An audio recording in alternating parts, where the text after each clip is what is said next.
this tutorial, we're going to turn your photo into graffiti. And first, you're going to want a picture of a wall. And this wall actually had some graffiti already on it. And I used content-aware fill to remove the graffiti. But I really liked the color and texture, so this is going to be my background.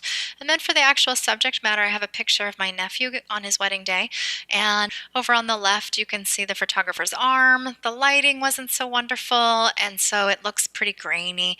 But I think turning it into a stencil for the graffiti effect masks some of the problems with it. So I already took my quick selection tool. You can choose whichever tool you like to select with. And I selected the subject matter, holding down my option key to remove little pieces in between them. And next I'm going to click on select and mask. Over here for view, you can change how you want to take a look at the image. And I can see a little black line that I think the quick selection tool might have grabbed. So I can try to come in here and remove that line as best as possible. I'm also going to turn on my smart radius and see if it can grab some of the edges. I might want to feather, maybe not. I do want to decontaminate colors. What that is going to do is it's going to, if I accidentally grabbed any of the background, the wall for example, it will hopefully remove that for me, and then it's going to put it on a new layer with a layer mask. Perfect. From this stage, you can turn off the visibility of your background layer. We're going to rename this layer stencil. Then we're going to Command, Shift, and hit the letter U all at the same time on our keyboard, and it's going to turn it into grayscale for me. Now I'm going to hit Command L. That's the shortcut to open up our layers. And this is the slider for all of the black tones that are in the image, and I'm going to put that at 29, but I can also come down here and just type in 29. The gray slider is in the middle. I'm going to turn it to 0.62 and the white slider to 3.2. And then click OK. And now I'm also going to go up to Image, Adjustments, and Posterize. And this is going to break down all the different values. You can have 3 levels, which is basically white, gray, and black. But I feel like I lose a little dimension in her face, so I'm going to try for 4. So that would be up to you. 3 or 4 should be just fine. So click OK.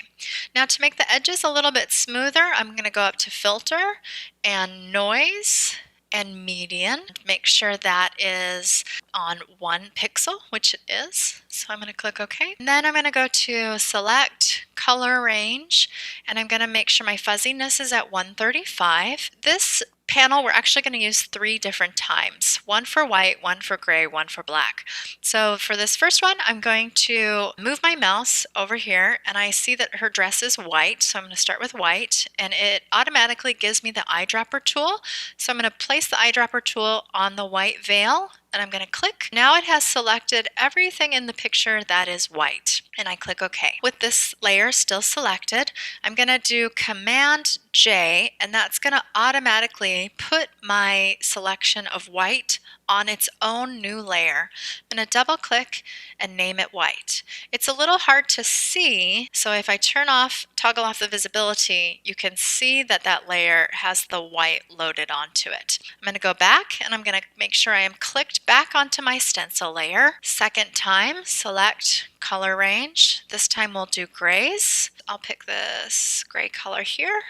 Click OK, Command J, double click, this one is gray. Back to stencil, last time, select color range, you guessed it, black, click OK, Command J, and this layer, name it black. So if I toggle off the visibility now, you can see each of the different layers. Now I'm going to lock in the pixels for each of these layers. To do that, I'm going to click on the layer, and I'm going to click on this chessboard icon, click on gray, click the icon to lock, click on black, click the icon to lock it. We're going to hide our stencil layer now. We're going to click on the gray layer.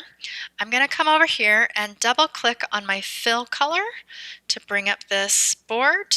I'm going to type in 8 A7669. And so this is the new color. Now, start with this color and then play around and see if there's a color that you like best.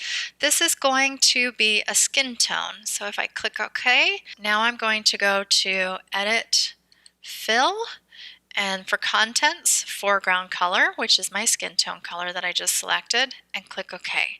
So I played around and decided that this was the color that I liked to replace all of the grays. You are welcome to play around. You do not need to use the default color that I use. That's just a suggestion. All right, now I'm going to hold down Command A to select all, and then Shift Command C to copy all of my visible layers for my stencil image. I'm going to open up my wall image, and I'm going to Command V to paste it in. Looks pretty great, and I can see that it's all on its own layer here. If I wanted to, I could double click and call this stencil. And background, I could call wall, for example. With the stencil layer selected, Command T is our free transform shortcut. I'll pull at the edges to constrain proportions and place them. Once you get it where you like it, you can click OK. Now I have a few choices.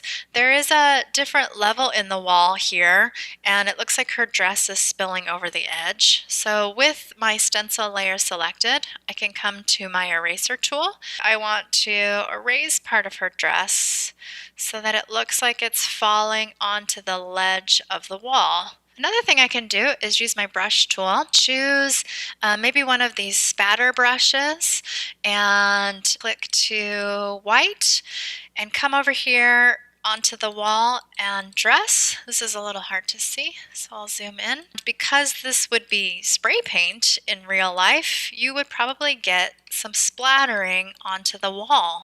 Near his shoes, for example, I'll switch to black and do some spattering.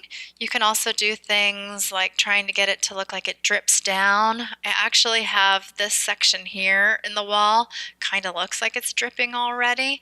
The other thing that you can do when you're on the stencil layer is that you can play around with our blending modes. Right here is a shortcut to our blending modes. So dissolve is kind of fun. I also really like darken color. That's kind of a cool effect. Her dress sort of just disappears into the background, but that might be a little much. I've lost her veil, for example. And another one I like is hard light. That one's interesting. It really brings out the stencil design. I could also leave it normal. I could play with opacity as well and just give it a little bit more of a transparent look so that you can see some of the texture of the wall. And I wanted to show you one more thing. If you have an image here where your wall is going back into perspective, so it's closer to you on one side and then gets smaller as it goes farther away, you can Command T to transform and make them the correct size first. Then you can use the Edit Transform Perspective tool. You can match so that it looks like she's like a little bit bigger because she's closer to the viewer and he gets smaller, and it follows the lines of perspective here. And this looks really great, so it's time to save our work. Go to File, Save As, and I'll save it in my Creative Cloud files in a folder for this class. I'll rename it my first name, last initial underscore. This is Unit 05.3, and it is our graffiti image. I'll save it as a Photoshop file. And then for my web page, I'll go back up to File, Save As, change the format to a JPEG. And that is how you take your images and turn them into graffiti using Adobe Photoshop.